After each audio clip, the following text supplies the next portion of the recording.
It has been a day for the record books in many locations, but now we get ready for the fall, and a pretty big one at that. 20s and teens for low temperatures tonight. Windy with a little bit of snow developing out toward the west and especially toward the Black Hills as well.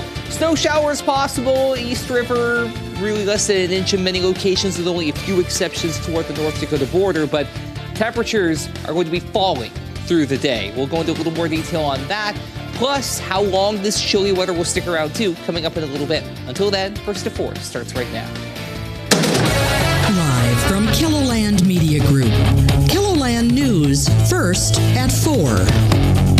Discovering your carotid artery is 100% blocked. How the manager of the Denny Sanford Premier Center learned this harrowing medical news.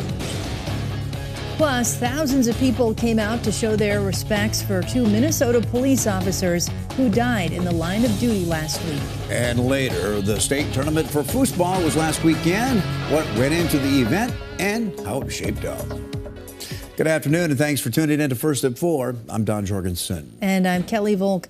Today we're hearing about how a local entertainment industry leader experienced some harrowing medical news.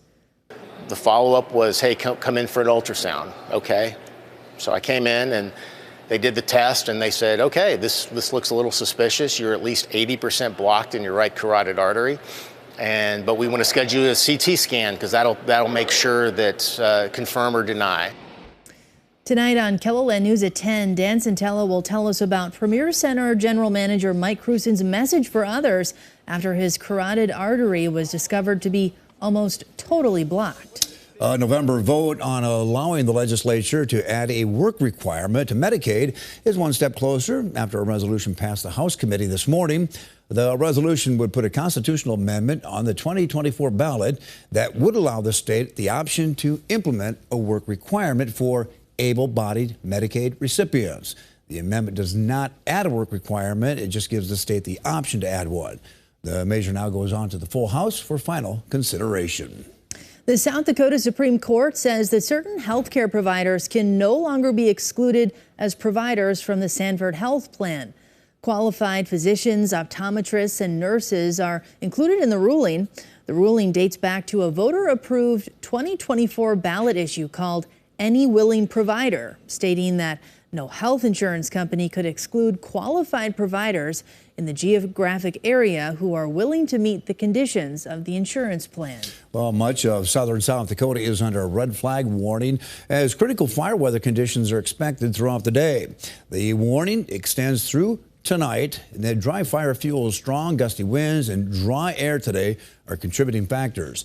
South Dakota Wildland Fire urges residents in affected areas to use extra caution to prevent igniting a spark outside today. It sure is dry out there. It is dry and it's a little windy as well, Adam. This is where some snow on the ground would be really useful. We wouldn't have to worry about red flag warnings across portions of the region if we had something on the ground. But, well, this has been that kind of winter, so we have to just roll with what we have. And what we've had today has been well above average temperatures. We are at 66 degrees right now in Aberdeen.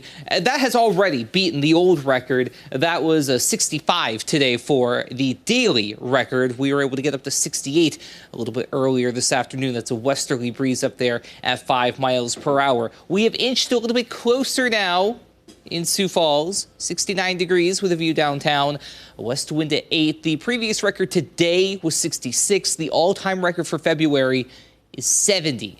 Meanwhile, out west, 67 with increasing cloudiness out in Rapid City. They also tied a record high today with a westerly breeze at 14 miles per hour. Anything you see with an asterisk next to it, that is a record high temperature that has either been tied or broken. Pierre hit 70, Mobridge hit 70. That, by the way, for Mobridge is a tied record for the all-time warmest February day. Worthington did the same with their 65-degree reading. Spencer, 73. That is a new all-time record for February. The old record, 67.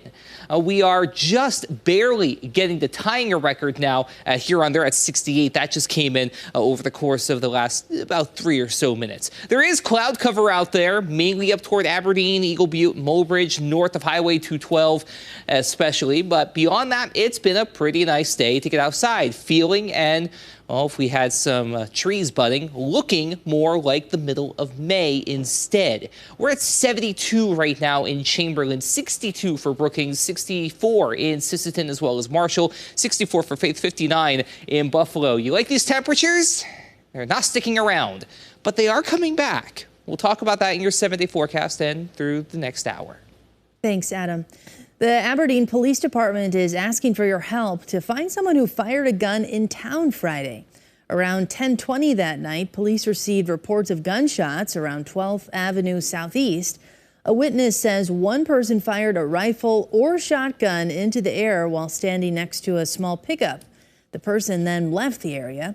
If you have any surveillance video of the area, contact police. A week's time hasn't dulled the heartbreak of the loss of 3 first responders in Burnsville, Minnesota. The community held a celebration of life Sunday for Officer Paul Elmstrand. David Schumann with our CBS affiliate in Minnesota has the story. A week's time hasn't dulled the heartbreak. I am going to miss him every day. The crowded gym Sunday shows the support for Paul Elmstrand and his family hasn't dwindled either. What can we do to honor Paul's life, to honor his spirit? Those who knew him best celebrated the life and legacy of the fallen Burnsville police officer at Cambridge Isanti High School, where Elmstrand graduated.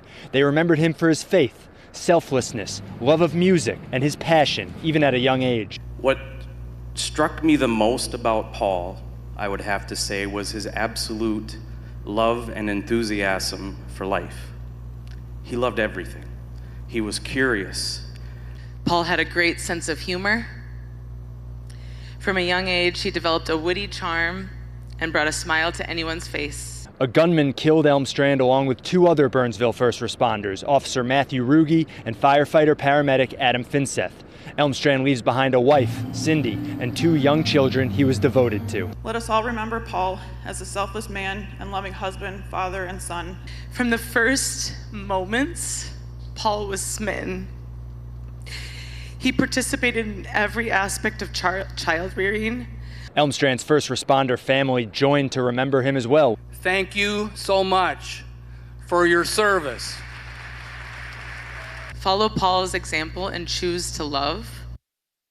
Celebrating Elmstrand here at the high school was appropriate because of how much he was part of the fabric of the community here. Senior class president in several clubs and mentorship programs, making an impact on everyone he crossed paths with. In Cambridge, David Schumann, WCCO News. Well, the food bank of Siouxland in Sioux City will be receiving a large donation of chicken from Purdue Farms. Purdue, along with Feeding America, will be donating 80,000 pounds of frozen chicken breasts. The donation is part of an event called Leap Day Food Gap.